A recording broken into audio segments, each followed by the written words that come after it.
পদ্মার পাড়ে বসে কোনো এক স্বাধীনতাকামী কবি ক্ষুধার জ্বালায় লিখেছিলেন, একদিন প্রভাতে গঞ্জিকা সেবন করে পড়েছিল ঘরের কোণে, জাগিল মনে বিদ্রোহের আগুন, পশ্চাতে লাঙুলের টানে। উত্তাল পদ্মার পাড়ে আছড়ে পড়ল মেঘনা, কীর্তন খোলার ঢেউ।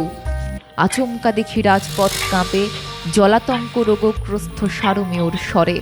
সারাদিন করে ঘেউ ঘেউ ঘেউ। এ যেন স্বাধীনতা নয়, তৌহিদি জনতার। মুক্তিমোহ সঙ্গীতের মূর্ছনা সঙ্গত দেয় হিংস্র উপদেষ্টা নামক ঢেউ। কবি এই কবিতাটি কোন ভাবনা থেকে লিখেছিলেন তার ভাব সম্প্রসারণে আর যাচ্ছি না, বরং একটু দেশের সুরাতহালের খোঁজ নেওয়া যাক। বাংলাদেশের মানুষদের একটি পুরনো রোগ আছে, সেটা হচ্ছে স্বাধীনতা খুঁজে বেড়ানো। কারণ তারা মেধাবী এবং দেশপ্রেমিক। গত 15 বছরে নাকি বাংলাদেশ পরাধীন ছিল। ক্ষমতাসীন আওয়ামী লীগ গুম, খুন, লুটপাট চালিয়েছে, দেশের টাকা বিদেশে পাচার করেছে। একটি স্বাধীন সার্বভৌম দেশকে নাকি দিল্লির করদ রাজ্যে পরিণত করেছে। ভারত নামক একটি রাষ্ট্র নাকি গত 50 বছর ধরে বাংলাদেশের ভূমি, আকাশ, জল সমস্ত কিছু লুট করেছে। আসুন, সত্যকে মাটি চাপা দিয়ে মিথ্যের গ্যাস বেলুনে ছড়ে আকাশে পাড়ি দেওয়ার পরিণাম কি হতে পারে তার পর্যালোচনা করা যাক। প্রধানমন্ত্রী শেখ হাসিনার আমলে নাকি বছরে 10 থেকে 12 বিলিয়ন ডলার বিদেশে পাচার হয়েছে। গত কয়েক মাস আগে ঘটা করে রীতিমতো শ্বেতপত্র প্রকাশ করে এমনই একটি গল্পের গরুকে শাটল স্পেস যানে চাপিয়ে মঙ্গল গ্রহে পাঠিয়েছেন ইউনুস। সত্যি কি তাই? আসুন, গজিকার নেশা কেটে গিয়ে থাকলে একটু ঠান্ডা মাথায় বিচার করি। 2024 সালের অগাস্ট মাসে বাংলাদেশের বৈদেশিক মুদ্রা ভান্ডার ছিল 20 বিলিয়ন ডলার। 2022-23 সালেও জুন মাসে ছিল 24 বিলিয়ন ডলার।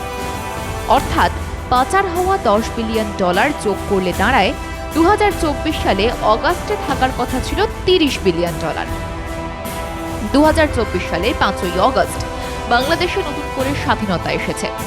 বিশ্বের সর্বশ্রেষ্ঠ মেধাবী দেশপ্রেমিক, শান্তিতে নোবেল বিজয়ী মহামানব ডক্টর মোহাম্মদ ইউনুসকে আমদানি করে আনা হলো দেশ পরিচালনার জন্য। প্রায় 9 মাস কেটে গিয়েছে। বাংলাদেশ ব্যাংকের তথ্য বলছে, চলতি বছরের এপ্রিল মাসে বৈদেশিক মুদ্রার ভান্ডারে রয়েছে মাত্র 22 বিলিয়ন মার্কিন ডলার। এর মধ্যে রয়েছে সম্প্রতি হাতে পাওয়া 1.4 বিলিয়ন ডলার IMF লোনের অর্থ। হিসেব বলছে, ইউনুস সরকারের 1 বছর পূর্ণ করতে হাতে আর 3 মাস সময় আছে।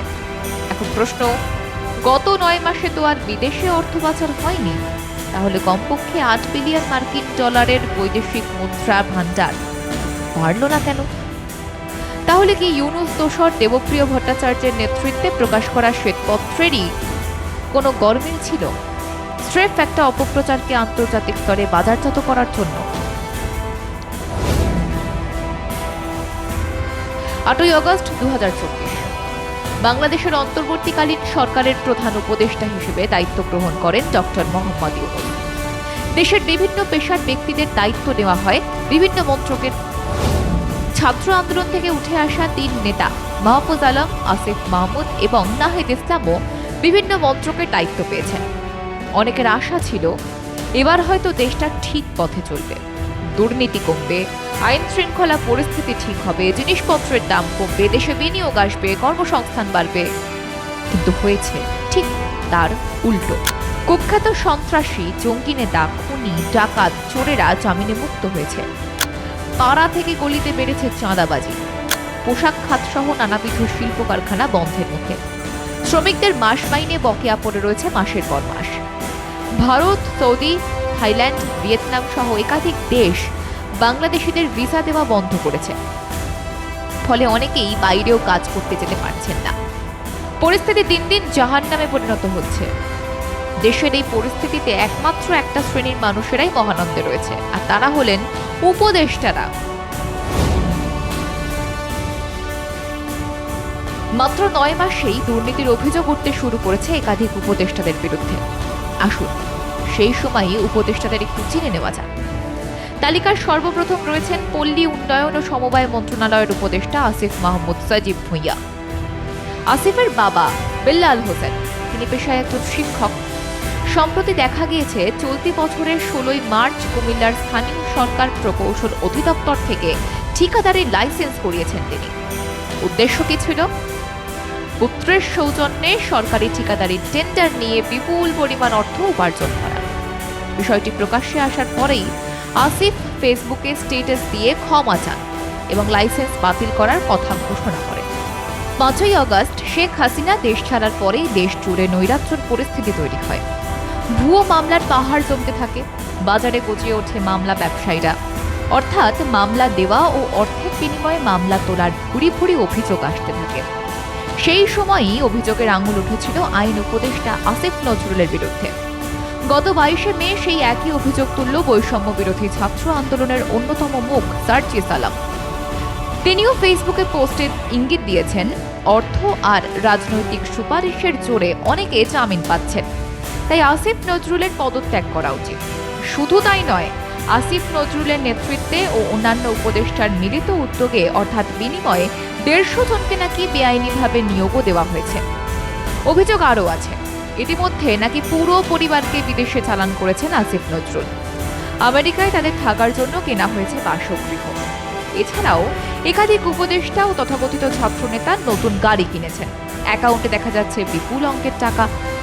প্রশ্ন উঠলে কেউ যুক্তি দিচ্ছেন তাদের আত্মীয়রা গাড়ি দিচ্ছেন ব্যবহারের জন্য, কিংবা বলছেন ব্যবসা করে তিনি অর্থ উপার্জন করেছেন।